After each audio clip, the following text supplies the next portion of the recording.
Bom, gente, hoje é quarta-feira e hoje é quarta-feira filosófica. Vocês sabem que aqui no nosso canal nós temos uma programação pré-definida, não é? São 3 dias na semana que produzimos conteúdo aqui para vocês, não é? Portanto, segunda, quarta e sexta. Na segunda-feira ou nas segundas-feiras nós temos aqui, nós tratamos de temas literários, não é? Resenhas de obras, inclusive o último vídeo está muito legal, né? Fizemos uma resenha do Fairy Tail, do conto de fadas de Stephen King, não é? Bom, enfim, resenhas de obras, sugestões literárias, análises, etc. Nas quartas-feiras nós tratamos aqui de filosofia ou história, a depender da quarta-feira, e nas sextas-feiras nós temos matemática livre. Falamos de vários assuntos, não é? Podemos falar desde política a conjunturas sociais, cinema, enfim, não é? E hoje é quarta-feira filosófica, e eu venho trazer para vocês hoje um tema muito interessante, não é? Que é o tema da própria filosofia e por onde começar a estudar filosofia. É uma pergunta que muitos se fazem, não é? Muitos que querem adentrar neste campo fascinante que é o campo da filosofia e tão relevante, mas ficam às vezes muito perdidos, não é? Quer dizer, é uma vastidão de coisas e tal. Então é muito natural que a pessoa fique um pouco perdida, ou às vezes muito perdida, sem saber realmente por onde começar, qual obra ler, qual filósofo, etc. Então nesse vídeo nós vamos tratar disso, um pouco sobre a filosofia e especialmente por onde começar a estudar filosofia, tá? Esse é o nosso tema de hoje, gente. Antes de entrarmos aqui, portanto, nele, né, no tema, eu venho fazer a vocês aqui aqueles pedidos encarecidos, muito encarecidos. Você que não é inscrito no canal, gente, peço que se inscreva. A sua inscrição ela é fundamental, importantíssima aqui para o nosso canal. Você não paga nada por isso e você ajuda demais aqui o canal a crescer, tá? Peço também que compartilhem, caso gostem do conteúdo, e compartilhem com seus amigos, compartilhem com seus conhecidos que têm esse interesse em comum, né, nos seus grupos de WhatsApp, etc.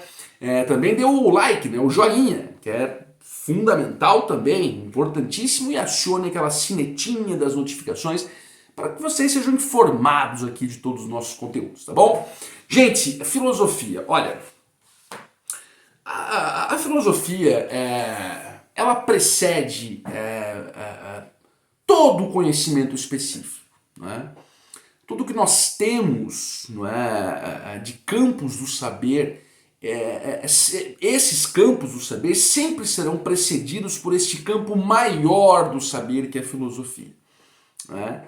Que é aquela que investiga, né? Que é aquela que discute, que é aquela que busca as origens de tudo, né? Então veja, nós temos vários campos do saber. Você tem as ciências da saúde, medicina, odontologia, nutrição, etc, etc. Você tem as ciências humanas, você tem o direito, não é? Você tem o jornalismo, campos variados dentro desta esfera do conhecimento. Você tem as ciências exatas, a matemática, a engenharia, etc, a contabilidade, a física, tudo isso. Agora, todas essas ciências, todos esses campos do saber possuem um campo maior, né, que os precede, que é a própria filosofia. Então, muitos não percebem, não notam a importância, a relevância da filosofia em nossas vidas, né? Filosofia é tudo. E veja, quando muitos não notam, não percebem essa importância, essa magnitude, bom, para a filosofia isso não significa nada. Ela continua sendo a grande predecessora de todos os campos do saber. As pessoas, quando começam a perceber isso, e começam a se embrenharem, né, no campo filosófico, nos estudos filosóficos, ou começam a ter esta vontade, este desejo de conhecer mais, né, de compreender mais, porque a filosofia também é isso, inclusive autocompreensão, compreensão da existência, etc. Quando a pessoa começa a manifestar esse desejo, a dúvida a qual me referi no comecinho do vídeo é muito natural. Quer dizer, por onde eu vou começar? Né? Qual vai ser o meu ponto de partida? No meio desta vastidão, né, epistemológica, de conhecimento, de obras, tantas, né? Por onde começar? Gente, neste vídeo eu venho trazer para vocês uma sugestão. Você que quer começar a estudar filosofia, você que quer começar a entrar neste mundo fantástico e tão necessário e relevante que é a filosofia.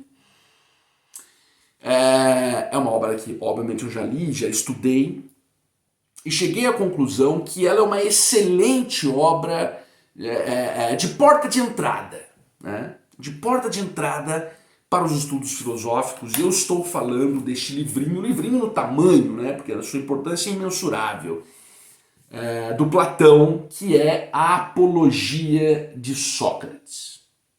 Olha, talvez seja a melhor obra para você começar a estudar filosofia. Tem algumas outras que seriam interessantes também. O próprio Mundo de Sofia é um livraço e muito bom também para quem está começando, mas ainda assim eu acredito que a Apologia de Sócrates seja melhor. Melhor para você que não entende nada de filosofia, sabe? Você só tem o desejo de começar. Este livro vai lhe ser muito útil. Eu vou dizer o porquê. Gente, quando falamos em filosofia, nós temos que ter em mente que os gregos, né, são os grandes iniciadores da filosofia. Né? A filosofia grega, ela vai funcionar como uma válvula propulsora para todas as outras filosofias. Então tudo que você pegar de filosofia que não seja grega vai ter uma essência dos gregos, seja inclusive para contestá-la. Né? Então veja, a importância da filosofia grega. Uma sugestão, não comece a estudar filosofia por uma filosofia que não seja a grega. Né? Porque senão você, veja, muito provavelmente vai ter os seus estudos comprometidos. Seja por uma incompletude de compreensão, porque como eu disse, a filosofia grega ela vai permear todo o arcabouço filosófico posterior. Então se você quer começar a estudar filosofia, a primeira coisa que você precisa entender, você precisa conhecer os gregos. Tá? E especialmente Sócrates. Tá? Sócrates não escreveu nada, gente. Tá? Se você vê alguém um dia citando Sócrates, o livro de Sócrates, essa pessoa desconfia. Tá? Sócrates não escreveu nada, não deixou nada escrito. Tudo que sabemos sobre Sócrates é por meio de terceiros, especialmente de Platão, tá? Que foi o seu discípulo e aluno. Porque eu digo que conhecer as ideias de Sócrates, portanto grego, como eu disse, é fundamental. Veja, nós temos os pré-socráticos também, tá? Que são igualmente magníficos e importantes. Eu poderia citar Parmênides, eu poderia citar Heráclito e tal. Só que os pré-socráticos, eles têm um objetivo filosófico muito próprio, que é voltado à natureza. Tá? Os pré-socráticos eles não fazem, em regra, reflexões do homem, da essência humana. Não. Eles vão direcionar os seus estudos para a natureza, para a origem da natureza, a questão da metafísica, etc, etc. Tá? Sócrates, vamos dizer, inaugura esta análise humana, esta análise do ser humano, né? Por isso que eu estou sugerindo que vocês comecem por compreender as ideias de Sócrates. Aqui nós podemos dizer que é o início, né, de toda a filosofia ocidental. Eu repito, os pré-socráticos são tão magníficos quanto, né, porém com um direcionamento distinto. Tá? A Apologia de Sócrates, gente, é um livro escrito por Platão, portanto, né, que vai narrar a defesa de Sócrates. A apologia é defesa. Né? Sócrates, agora para vocês compreenderem, quer dizer, por quê? Defesa do quê? Tal. Sócrates, gente, não à toa foi um divisor de águas. Sócrates, nascido ali em 470 a.C., mais ou menos, não é? Já um pouco mais velho, Sócrates passou a desempenhar a sua filosofia.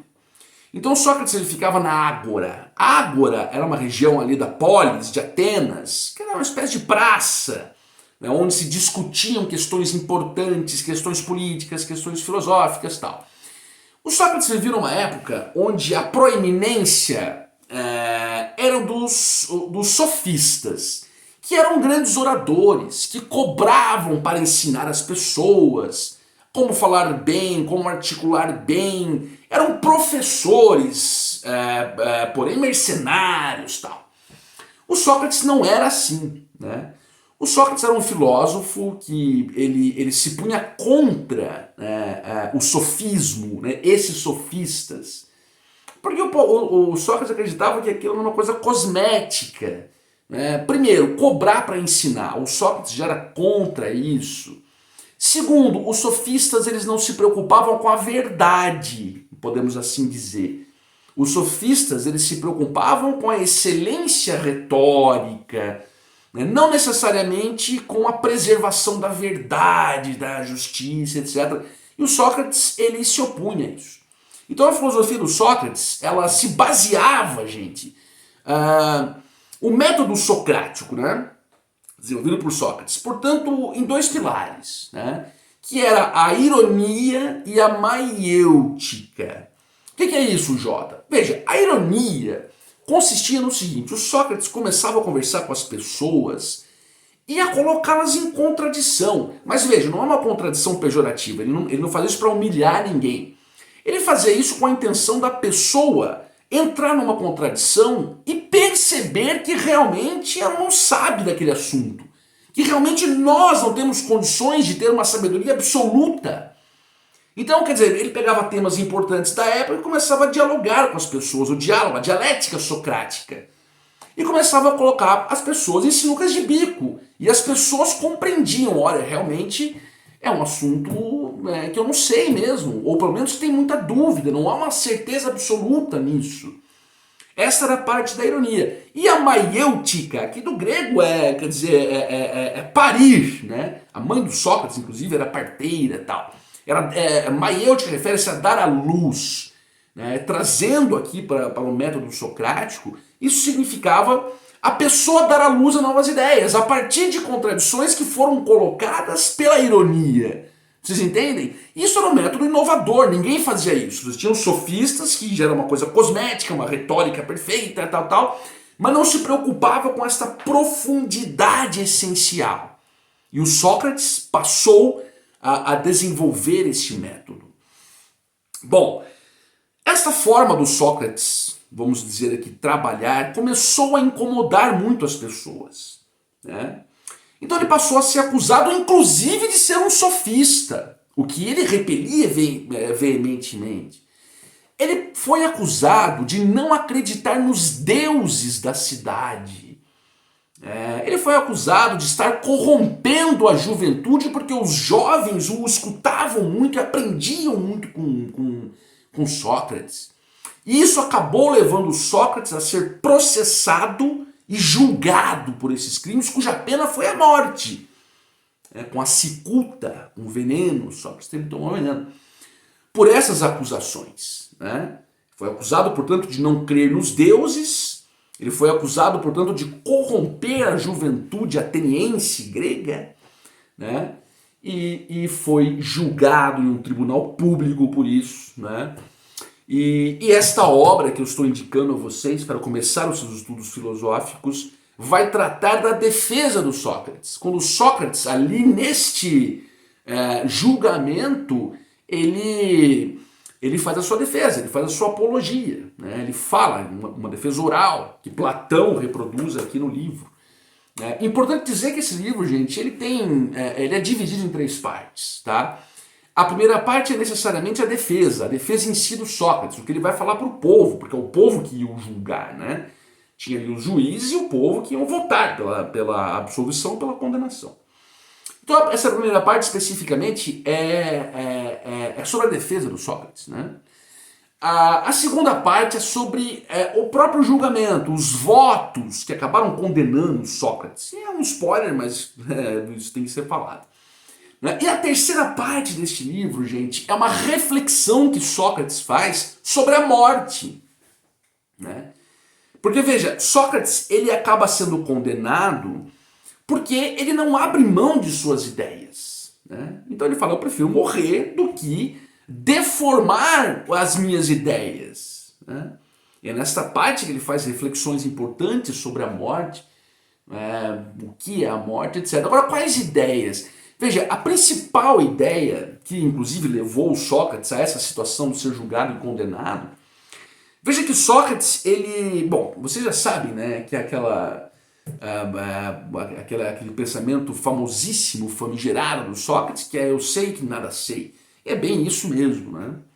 Quando Sócrates ele fazia sua filosofia, um grande amigo de Sócrates foi até Delfos, né, onde ficava a pitonisa ali, que é o oráculo da cidade dos deuses, e realmente ele perguntou para o oráculo, perguntou ali para a pitonisa sobre o Sócrates, e a pitonisa disse, o Sócrates é o homem mais sábio que tem em Atenas. E ele é o mais sábio justamente porque ele sabe que ele não é sábio. Justamente porque ele sabe que não tem a capacidade de conhecer as coisas em seu aspecto absoluto. E por isso ele é o mais sábio. Quando esse amigo de Sócrates fala para ele, né, que esse foi o parecer da pitonisa, o Sócrates ele fala, mas eu preciso, não sei bem se é isso. Então ele começa a fazer mais reflexões, ele vai até primeiro os políticos, que eram tidos por grandes sábios, e ele percebe que realmente aqueles políticos não eram sábios. Por quê? Porque eles achavam que sabiam demais. Né? Então ele fala, realmente eu sou mais sábio que esse político. Eu só sou mais sábio que ele porque eu sei que nada sei. Ele acha que sabe.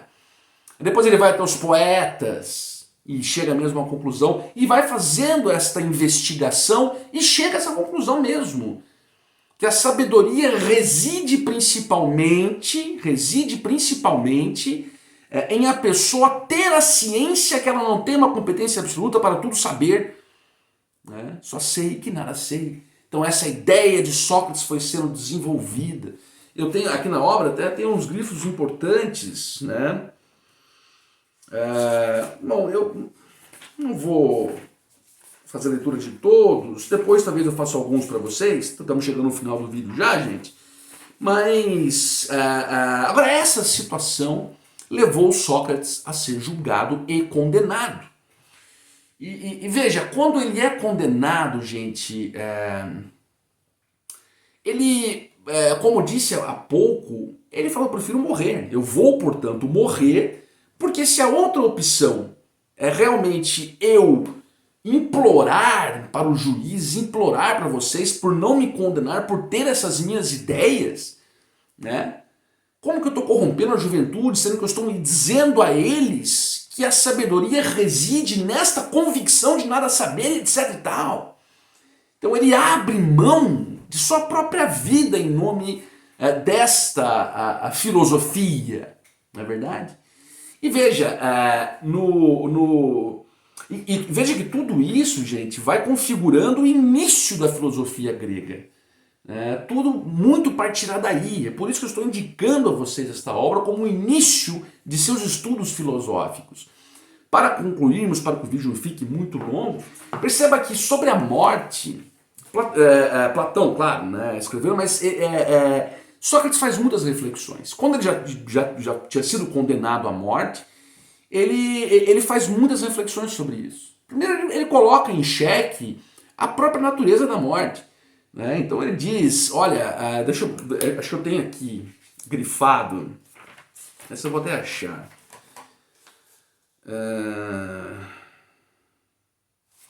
Espera aí, só um minutinho, gente. Aqui não tem edição, vocês sabem disso. Bom, eu não estou achando aqui agora, mas eu sei o que ele disse, então eu vou dizer para vocês. Ele fala o seguinte, olha, nós não sabemos se a morte é boa ou pode ser boa, mas nós temos certeza que ela é ruim. E ele faz uma crítica a isso. Como é que a gente pode ter certeza se uma coisa é ruim se nós não temos condições de compreender a natureza dessa coisa? Né? Então ele faz algumas reflexões importantes sobre isso. Inclusive ele também diz, veja bem, a preocupação dos homens sempre reside em viver ou morrer, ao passo que deveria ser em ser ou não ser justo. Vida e morte tinha que ficar em segundo plano, tinha que estar abaixo da própria justiça. Então ele faz muitas reflexões nesse sentido e termina a obra de uma forma espetacular. Quer ver? Aqui eu vou achar essa e vou ter que ler para vocês. Ele termina de forma espetacular, porque ele está indo para a morte, né? Ele vai tomar o veneno, e ele diz ali aos seus companheiros, ele fala o seguinte, olha bem, agora, porém, é hora de partirmos. Eu seguirei para a morte e vocês para a vida. Quem de nós se encaminha para uma melhor situação é obscuro para todos, menos ao Deus. Veja que final sensacional, né? Então eu estou indo para a morte, você está indo para a vida. Quem vai estar melhor aí na situação, a gente não vai saber, né? Apenas o Deus. Veja que, portanto é uma obra genial, gente. Aqui vocês vão começar a compreender a estrutura da filosofia grega. Claro que depois você vai dar continuidade, você vai passar pelos textos de Platão, Aristóteles e tal. Agora, claro, você fala, mas eu quero estudar filosofia alemã, quero estudar o idealismo alemão, quero estudar Hegel, quero estudar Nietzsche que sempre está muito em moda. Pelo menos, gente, um pouquinho da filosofia grega você vai ter que estudar. Senão você não vai conseguir entender a filosofia alemã. Nietzsche, por exemplo, eu até temos um vídeo aqui no canal sobre Nietzsche, eu falo, quem quer estudar Nietzsche começa e nunca não tem nenhuma noção de filosofia grega, vai entender 5% de Nietzsche. Toda a filosofia de Nietzsche é ancorada em atacar os gregos, mas tem que conhecer os gregos, tem que conhecer o que ele está atacando, né? Então, gente, essa é uma ótima sugestão. Esse foi o vídeo, espero que vocês tenham gostado. Peço que se inscrevam no canal, que compartilhem com seus amigos que têm esse interesse em comum da filosofia ou estão querendo começar a estudar filosofia, etc. Peço que se inscrevam no canal, que compartilhem, que dê o seu joinha, o like. E não se esqueça de ativar também a sinetinha das notificações e até sexta-feira. Sexta-feira tem mais temática livre, tá bom? Um abraço, valeu!